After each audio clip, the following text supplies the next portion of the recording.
નમસ્કાર મિત્રો, આજે હું તમને વાત કરવા જઈ રહ્યો છું એ વાત કરવા જઈ રહ્યો છું કે કોઈ પણ સ્ત્રીને સામે જ્યારે ઘરેલું હિંસા સામેની જેને ફરિયાદ કરવી હોય તો એ ફરિયાદ ક્યાં થાય?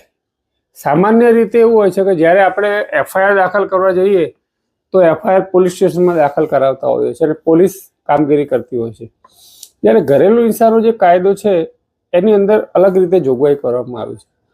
તો દરેક જિલ્લાઓમાં પ્રોટેક્શન ઓફિસર, સંરક્ષણ અધિકારી જેને ગુજરાતીમાં કહેવાય છે, એની નિમણૂક કરવામાં આવી છે.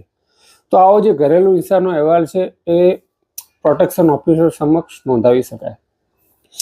આ કાયદામાં એવી પણ જોગવાઈ કરવામાં આવી છે કે જેમ કે અમદાવાદ જેવું મેટ્રોપોલિટન સિટી છે જેમાં પ્રોટેક્શન ઓફિસર વધારે ના હોય તો એના માટે સર્વિસ પ્રોવાઈડર એટલે કે જુદી જુદી સંસ્થાઓને પણ એની ઓથોરિટી આપવામાં આવી છે.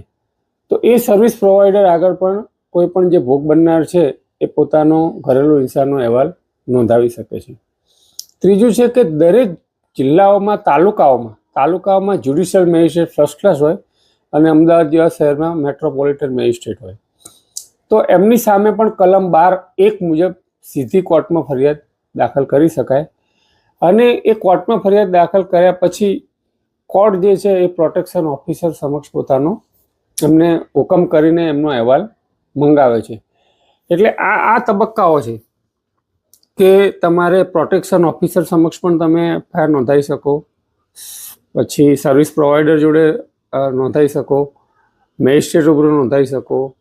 કેટલાક એવા સંજોગોમાં તમે ઇન્ટરનેટ દ્વારા, ફોન દ્વારા પણ એફઆઈઆર જે તમારો અહેવાલ છે એની વિગતવાર માહિતી આપી શકો.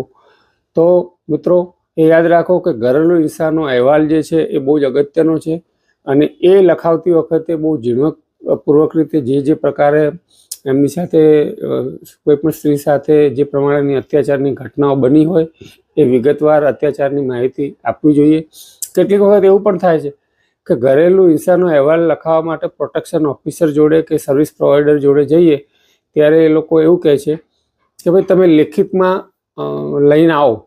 તો જો આપણે આપણી જોડે જે ઘટનાઓ બની હોય એનું વિગતવાર આપણે તરફથી જ 2, 3, 4, 5 કે 6 પાનામાં વિગતવાર લખીને જઈએ તારીખ વાઇઝ કે આ તારીખે આ બનાવ બનેલો, આ તારીખે આટલા વાગે મને કાઢી મૂકેલી, આ તારીખે આટલા વાગે મને મારવામાં આવેલો, આ તારીખે આટલા વાગે બધાએ ભેગા થઈને મને મારેલો, આ પ્રમાણેનું જે કંઈ વિગતવાર વર્ષવાર પણ એમ કે 2 વર્ષ કે 3 વર્ષ સુધી સતત હિંસાનો કોઈ વ્યક્તિ ભોગ બની હોય, જો એને તારીખો